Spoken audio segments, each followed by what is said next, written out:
গড়গড়ে শীত আর প্রবল বাতাস বইছিল। হঠাৎ একটি ডিম বাসা থেকে পড়ে চলন্ত বাসের ছাদের উপর এসে লাগে। বাসে বসা যাত্রীরা রাগ করে ডিমটি তুলে বরফের মধ্যে ছুঁড়ে ফেলে। ডিমটি গড়াতে গড়াতে ঠান্ডা বরফে গিয়ে পড়ে। রাতে ডিমটি বরফের মধ্যে জমে যায়। সকালে সূর্য উঠতেই বরফ গলতে শুরু করে।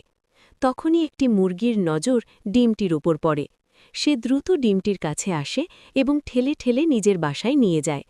মুরগিটি ডিমটিকে নিজের ডানার নিচে লুকিয়ে গরম দেয় এবং খুব ভালোবাসায় তার যত্ন নেয়। সময় যেতে থাকে, আর একদিন ডিমটি ভেঙে যায়।